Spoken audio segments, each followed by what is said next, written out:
इसलिए बुद्धिमान होना बहुत बड़ी बात नहीं है। बुद्धिमान तो ऐरे गहरे नत्थु खैरे सभी हैं। तो बुद्धि की अधिकता, आइंस्टाइन ने जब मरते समय ये कहा कि पुनर्जन्म होता है और कोई ईश्वर है तो मुझे ये वरदान दे दो कि दोबारा आइंस्टाइन की तरह मुझे बुद्धि न दे।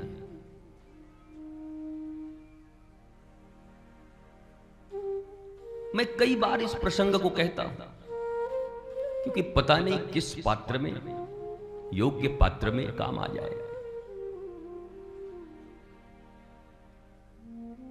करत करत अभ्यास जड़बती होत सुजान, रसरी आवत जात सिल पर परत निशान। अरे वही दाल वही भात खाते खाते 80 साल में नहीं थके,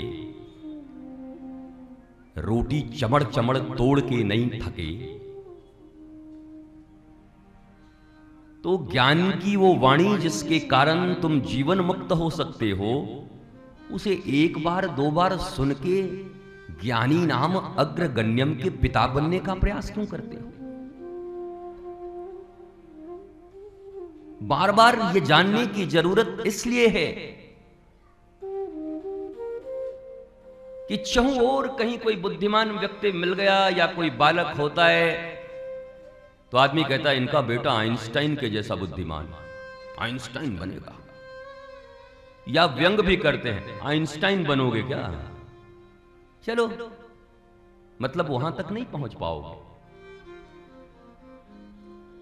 और वो आइंस्टाइन रो रहा है मरते समय कि सब देना पर बुद्धि मत देना इतनी, क्योंकि मैं उलझ गया। इस जगत से जब मैं विदा हो रहा हूं तो सेटिस्फाई नहीं हूं, मैं संतुष्ट नहीं हूं, बड़ी विचलित हूं, व्यग्रता है मेरे जीवन में।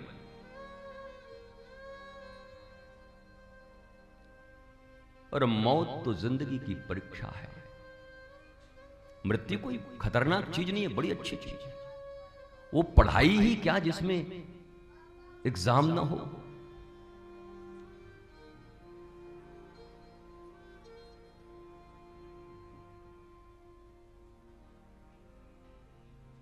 तो जिसकी पढ़ाई अच्छी हुई है, अध्ययन अच्छा हुआ है, वो ताव के साथ बाएं हाथ में भी कलम लेके जाता है और प्लेन पेपर मिलता है और उकेर देता है, आकृतियां बना देता है, मौज से लौट के आता है और दावा कर देता है कि 99% आएगा, डोंट वरी। पर जो बेचारे 33% लाने के लिए भी जद्दोजहद में हैं, आएगा कि नहीं, वो बड़े तकलीफ में होते हैं। कोई ब्रिलियंट स्टूडेंट अगर परीक्षा की डेट आगे बढ़ जाती है तो उदास हो जाता है, पर हमारे जैसे धोंधा लोगों का बढ़ जाए तो फिर बनारस की गलियों में 2-4 पान और दब जाते हैं। गए 1 महीना और गए, आवा आनंद करी। वो बुद्धि की पराकाष्ठा पर बैठा हुआ व्यक्ति जिसे विश्व आज इकाई मान रहा है, यूनिट मान रहा है कि सर्वश्रेष्ठ बुद्धिमान कौन? बोला आइंस्टाइन। मुझे बड़ा आश्चर्य है कि और घर में जब कोई पूजा पड़ती है तो अपने बच्चे या ड्राइवर को कह के भेजते हैं कि गलिया में चल जाओ, सब दान दक्षिणा का सामान मिला लाना, वहीं से ले आइए। और सुनिया ओकरे बाद चल जाओ मॉल में, तो हमारे बड़ी थोड़ा ले आई है, ये हमारा मॉल से ले आना। और हमको जो दान देना है वो फुटपाथ से उठा के ले आना कि पंडिताइन बेचारी जीवन में चाहे बायां आंख देख सके चाहे दाहिना आंख देख सके, एक साथ पूरा चेहरा कभी ना देख पाए। और पंडिताइन कोई दान करते पंडित जी? अरे आदमी होता तो बेचारे की इतनी छोटी कंघी से 2-4 मूंछ भी झड़ लेते, पंडिताइन क्या झाड़ेगी इतनी बड़ी कंघी से? बड़े बड़े लट, बड़ी बड़ी भाले तुम्हारी क्या चलेंगे? क्या कर रहे हो? क्या दे रहे हो? कहां सोच है? किस लिए कर रहे हो? किसके लिए कर रहे हो? उसके लिए कर रहे हो जो तुम्हारे ही हृदय में बैठा हुआ। गीता में कहता है भगवान कि अर्जुन मैं सबके हृदय में ही बैठा हुआ हूं। किसको धोखा दे रहे हो? किस लिए? वाई? कल मैं रात्रि को बैठा था आश्रम में और हम चिंतन कर रहे थे कि मनुष्य की जिंदगी में अगर एक चीज का उत्तर मिल जाए, वाई, क्यों, तो कब और कैसे का उत्तर मिल जाएगा। आधी दुनिया नहीं, 99% दुनिया को यह मालूम ही नहीं कि हम ये क्यों कर रहे हैं। जो काम कर रहे हैं वो क्यों कर रहे हैं। और मालूम भी है तो मैकोले की शिक्षा व्यवस्था के अनुसार ऐसे रॉन्ग चिप और इतना गड़बड़ सॉफ्टवेयर फिट हो गया है 3-4 पीढ़ियों से, 5 पीढ़ी हो गए शायद, हमारी 4-5 पीढ़ी हो गए। उसका क्यों का उत्तर भी बड़ा खतरनाक है। इसलिए लगातार 4 दिनों से यही चर्चा चल रही है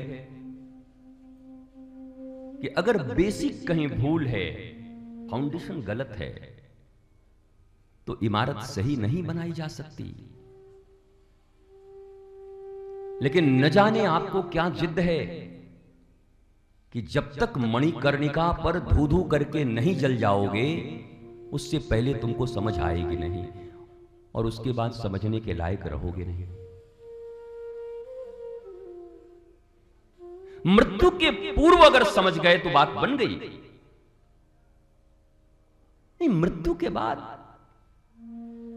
आज पंकज जी से चर्चा चल रही थी कि क्या समय आ गया है, ऐप आया है एक जिसमें आप स्टार्टअप जाएं, बटन दबाएं, पेमेंट करें। आप अगर मर गए तो आपके पीछे राम नाम सत्य कहने वाले से लेकर वो लाई, वो पैसा लुटाना, वो बांस, वो तेरही तक, भोज तक, एक एक रस्म आपके लिए पंडित, आपके लिए गरुड़ पुराण, आपके लिए वो दान, सबकी व्यवस्था उनके पास है। ये सुनने में तो लगता है कि बड़ा अच्छा हुआ, लेकिन ये भारत में ये हो रहा है। जिस सामूहिक परिवार में और गांवों में किसी के जाने के बाद जत्थे निकल पड़ते थे कि आज विदा कर रहे हैं अपने किसी को, क्या इससे भी ज्यादा गिरावट किसी संस्कार में, किसी समाज में, किसी देश में हो सकती है? हायर एजुकेशन, शिक्षा की व्यवस्थाएं बढ़ रही हैं और इसलिए बढ़ रही हैं कि और बड़ी तेजी से लोकप्रिय हुआ है। मैं उनको बधाई देता हूं कि इसका सही सदुपयोग वास्तव में जिनके कोई ना होंगे, उनकी इच्छा होगी तो वो कर लेंगे। पर नैतिक दृष्टि से सोचो कि भारतवर्ष के लिए, अपनी ही अंतिम क्रिया के लिए 2 व्यक्ति किसी को मेट्रो सिटी में नहीं मिलते, आगे पीछे चलने वाले। अरे साहब, घाट तक ले जाने वाले लोग नहीं मिलते, कोई साथ जाता नहीं। कैसी प्रगति भाई? काहे का डीपीएस, काहे की डीएवी, काहे के कॉन्वेंट, कौन सी शिक्षा, कौन सा बस्ता, कौन से बोरे, कौन से स्कूल, कौन से टाई, कौन से जूते, कौन से बाबा ब्लैक शिप, कौन सा जॉनी जॉनी यस पप्पा। बेशर्मी की हद है। अपने ही बच्चों के साथ बैठे हुए हो, लपटें तुम तक भी आ रही हैं। आग लगी है गांव में तो तुम्हारा घर भी नहीं बचेगा।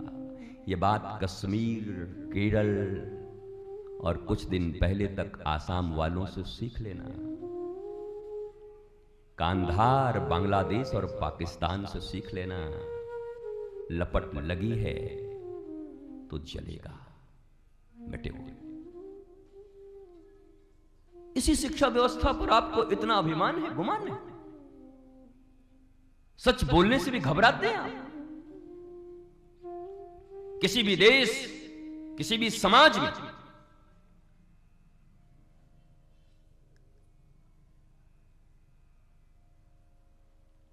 प्राइवेट हॉस्पिटल और प्राइवेट स्कूल का खुलना भी गिरावट है।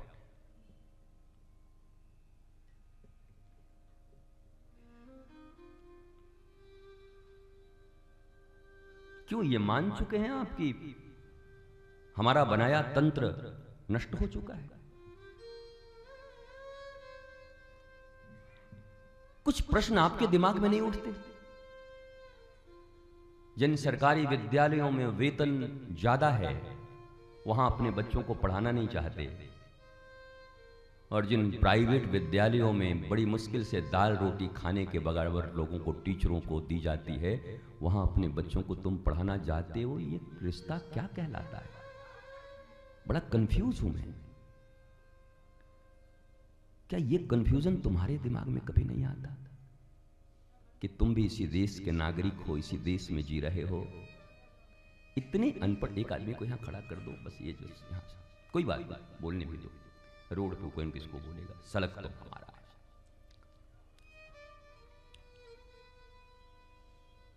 कभी कभी चिंतन की धारा उधर मुड़ जाती है और फिर देखता हूं इतनी कथाएं, इतने लोग, इतने धार्मिक अनुष्ठान, आयोजन, और परिणाम विवेक शून्यता, विवेकहीनता। हमने तो सुना है, गोस्वामी बाबा ने लिखा है, बिनु सत्संग विवेक न होई।